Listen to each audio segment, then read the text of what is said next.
Comment trouver ma vraie passion et savoir si je suis sur la bonne voie? Comment gérer les relations toxiques, que ce soit avec des amis ou en amour? Quels sont les secrets pour avoir confiance en soi et s'aimer davantage? Comment équilibrer mes rêves et les attentes de ma famille ou de la société? Quelles sont les étapes clés pour réussir à se sentir accompli dans la vie? Bienvenue à toi dans cet épisode de Sans filtre, le podcast. Aujourd'hui, nous plongeons dans un sujet intime et essentiel, les conseils d'une grande sœur.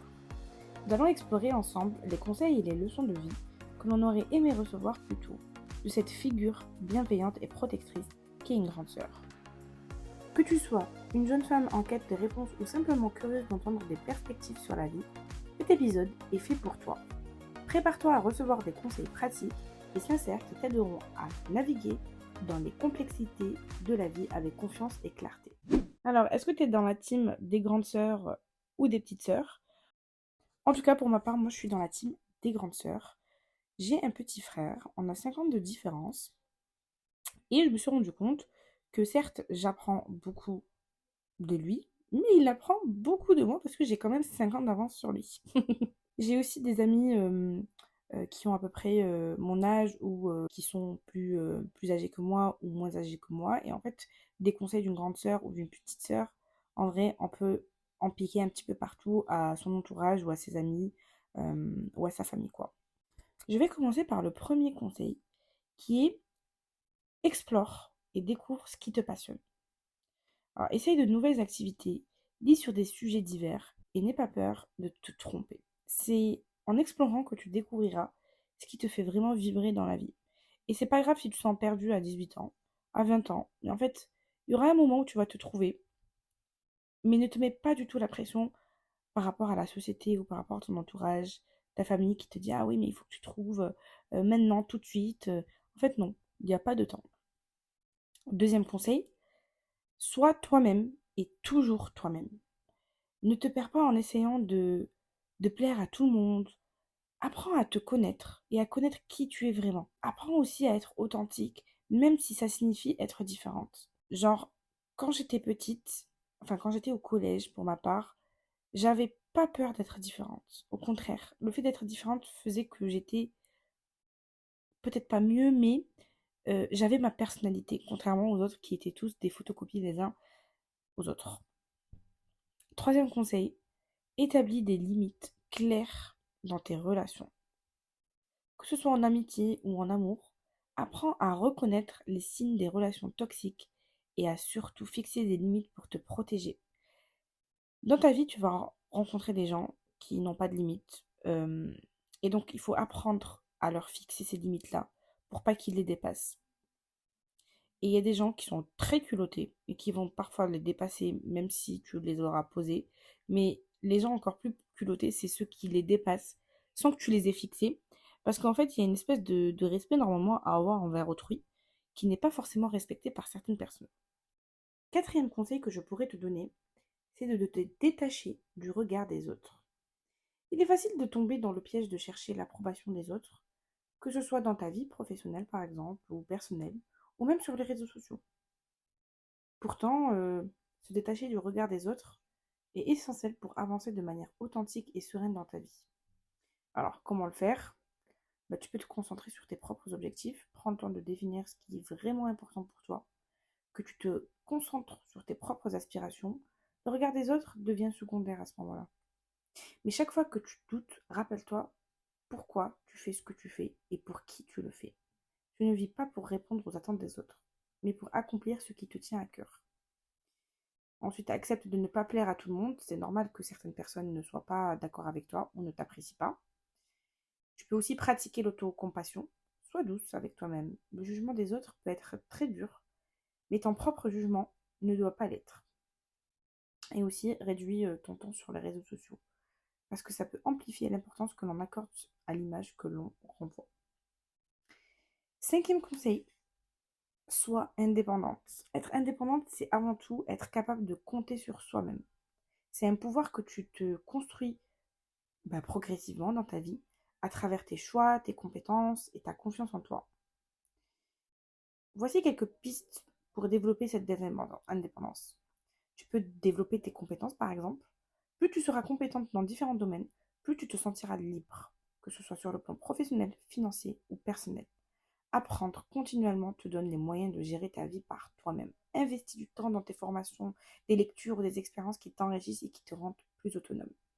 J'ai un petit exemple de certaines femmes qui se sont mariées assez tôt dans leur vie, qui ne comptaient que sur leur conjoint, leur mari, et qui du jour au lendemain, ben, il y a des choses qui se passent dans le couple où la personne elle ne peut plus rester dans le couple, mais elle ne peut pas partir parce que elle s'est habituée, donc elle a un niveau de vie, elle s'est habituée à ce que ça soit l'homme qui est provider, qui ramène donc tout ce qui est financier, qui s'occupe de plein de choses.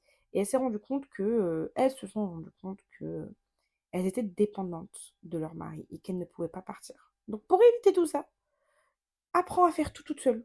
Comme ça, quand il faudra quitter une relation toxique, eh bien, tu ne seras pas dépendante de ton conjoint. Du coup, dans le fait d'être indépendante, il faut absolument que tu saches gérer tes finances. L'indépendance financière, c'est l'une des clés de la liberté pour moi. Apprends à gérer ton argent, à épargner, à investir dans ce qui compte pour toi. Plus tu seras maîtresse de tes finances, plus tu pourras faire des choix basés sur tes désirs plutôt que des contraintes extérieures. Ça te permet aussi de ne pas dépendre d'un emploi, d'une personne ou d'une situation particulière. Et aussi, prends des décisions pour toi-même. Apprends à te faire confiance et à prendre des décisions en fonction de ce qui te semble juste. Demande des conseils. Des conseils à des personnes qui sont autour de toi, par exemple. Mais au final, c'est toi qui connais le mieux tes besoins et tes objectifs. Prends les décisions par toi-même te rend plus confiante et plus résiliente face aux défis. Et aussi, je pourrais te dire aussi de créer ton propre réseau de soutien parce que être indépendante, ça ne veut pas forcément dire être seule. Tu peux t'entourer des personnes positives qui te soutiennent dans ton cheminement vers l'indépendance. Et aussi, affirme-toi dans tes relations, que ce soit dans des relations personnelles ou professionnelles, encore une fois. L'indépendance passe aussi par l'affirmation de tes besoins et de tes limites. C'est ce que je te disais plus tôt. Conseil numéro 6, cultive ta confiance en toi. La confiance ne vient pas du jour au lendemain. Apprends à l'accepter tel que tu es et célèbre tes réussites, qu'elles soient petites ou grandes. La confiance en toi, en fait, c'est un cheminement que tu auras tout au long de ta vie. Aujourd'hui, tu peux être hyper confiante, comme demain, tu seras pas du tout confiante. Et notamment, par exemple, je t'en parle dans l'épisode précédent au niveau du cycle menstruel. Il y a une période, c'est la période automnale, c'est la période des SPM, c'est la période, la pire période en fait de ton cycle. C'est la semaine avant tes règles, c'est là où tu te sens la plus moche, tu te sens pas bien, tu te dévalorises parce qu'en fait tu as une chute d'hormones et c'est ces hormones-là qui te font penser des choses comme ça. Donc tu vois, comme je t'ai dit, il y a des périodes. Parce qu'en fait, à ce moment-là en fait du cycle, tu vas te sentir moche, mais après tu vas avoir tes règles et après, tu vas avoir la semaine du printemps. Et après, tu as la semaine de l'été. C'est là où tu te sens à ton max, où la confiance en toi, elle est à son max. Donc, c'est pour ça que je te dis que la confiance en soi, ça se cultive. Et c'est pas du jour au lendemain. Et c'est une construction au fur et à mesure du temps. Sache aussi que à 30 ans, tu n'as pas autant confiance en toi à 30 ans qu'à 18 ans. Et tu n'auras pas confiance en toi pareil quand tu auras 50 ans comme quand tu as 30 ans. Parce qu'en fait, la confiance en soi, je trouve, vient avec l'expérience. Plus tu expérimentes, plus bah, tu vas prendre confiance en toi sur certains domaines, sur certains sujets, sur plein de choses qui sont différentes. Ensuite, conseil numéro 7, priorise ta santé mentale et physique. Il faut absolument que tu prennes soin de toi, que tu prennes le temps de prendre soin de toi, que ce soit physiquement ou mentalement. Le bien-être, c'est la base de tout ce que tu veux accomplir dans ta vie. En fait, si tu prends le temps de prendre soin de toi physiquement, prends aussi le temps de le faire mentalement. En général, on oublie le mental, alors que c'est celui qui t'aide absolument dans ta vie en fait.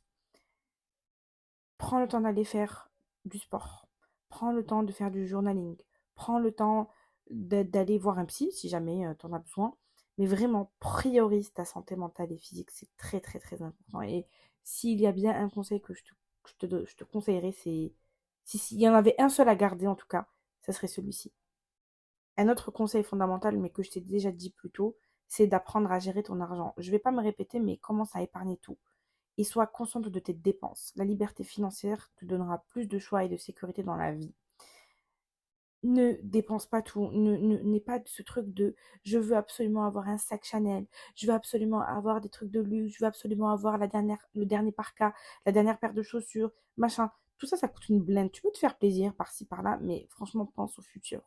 Pense au moment où tu vas avoir peut-être besoin de cet argent parce que tu seras dans la merde. Parce que dans la vie, en fait, il n'y aura pas que des hauts. Dans la vie, il y aura des hauts et des bas.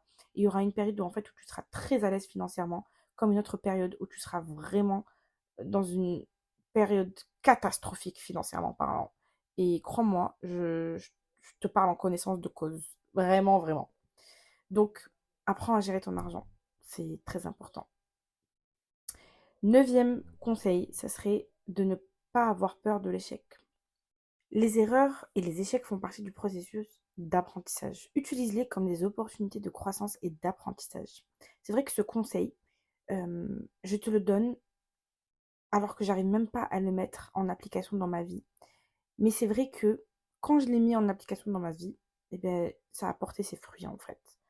Aujourd'hui, c'est vrai qu'il y a certains projets que j'ai peur de lancer parce que j'ai peur de l'échec. Mais il faut passer au-delà de ça parce que derrière la peur, parfois, mais pas parfois, mais souvent, se cache un grand succès. Et au pire, si t'échoues, eh bien, comme je t'ai dit, tu auras appris, tu auras essayé, il n'y aura pas de regret. 10e conseil, écoute ton intuition. Ton instinct, c'est un guide précieux. Apprends à l'écouter et à lui faire confiance, surtout lorsque tu prends des décisions importantes. Souvent, on n'écoute pas cet instinct-là. Souvent, on le met de côté parce que on se dit ah oui, non, non, non. Mais 90% du temps, notre instinct a raison. Et apprends à l'écouter et ne le mets pas de côté. En fait, quitte à ce que tu ne l'écoutes pas vraiment si tu n'es pas vraiment prête, mais prends-le en considération. 11e conseil, apprends à dire non. Tu n'es pas obligé de tout accepter. Ne fais pas ce que tu n'as pas envie. C'est horrible, il n'y a rien de plus frustrant que ça. Et les gens vont sûrement te faire des réflexions. Ah ouais, mais non, c'est pas gentil. Eh ben non, en fait, je vais pas m'obliger à faire quelque chose que je ne veux pas faire, en fait. Qui veut faire ça? Mais personne. Donc pourquoi tu m'obliges à dire oui, en fait? En fait, si tu dis non aux autres, c'est que tu te dis oui à toi-même. Et il est hors de question que les autres passent avant toi. Alors oui, tu peux être altruiste, oui, tu peux penser aux gens, mais il faut aussi apprendre à être un peu égoïste et à penser à soi parce que si tu ne penses pas à toi, qui va penser à toi? Tout simplement. 12e conseil, entoure-toi des personnes positives et inspirantes. C'est ce que tu disais un petit peu plus tôt quand on parlait du regard des autres. Les personnes qui t'entourent influencent beaucoup ta vision de la vie. Bah, tu dois sûrement t'en rendre compte, même quand tu es avec une amie, vous commencez à parler de la même manière, vous commencez des fois, à force d'être ensemble, bah, du coup, il y a des choses qu'elle va te dire, et tu te dis, ah ouais, c'est vrai, c'est pas mal. Et le fait d'être euh, toujours avec les personnes qui sont proches de toi, bah, tu te fais influencer indirectement, et c'est pas dans le mauvais sens. Donc, du coup, choisis tes amis et des mentors qui te soutiennent et qui te motivent à être la meilleure version de toi-même. Il faut absolument que tu choisisses des personnes qui sont là à toujours te tirer vers le haut. Parce qu'on n'en veut pas des gens qui te tirent vers le bas. Et il y en a beaucoup des personnes toxiques, que ce soit en amitié comme en amour ou dans la famille aussi, hein. Donc, il faut vraiment faire attention qui est dans ton entourage, qui est dans ta vie. Il faut absolument faire le tri. Et jette ces gens-là de ta vie, quoi. 13e conseil, suis tes propres rêves, pas ceux des autres. La vie, elle est beaucoup trop courte pour vivre les rêves de quelqu'un d'autre. Définis tes propres objectifs et poursuis-les avec passion. N'essaie pas de faire plaisir à qui que ce soit à part à toi-même, parce que aujourd'hui, tout te concerne. Et ce que tu vas faire aujourd'hui, réaliser tes rêves, ça te concerne à toi, ça concerne absolument pas les autres. Ensuite, 14e conseil, stop aux a priori. Fais-toi ton propre avis. Il est facile de se laisser influencer par les opinions des autres ou par des idées préconçues, mais ça a ses limites. Et ça limite aussi ton ouverture d'esprit et ton développement personnel. Pour avancer, il est essentiel de te forger ton propre avis en expérimentant les choses par toi-même. Vraiment, c'est très important.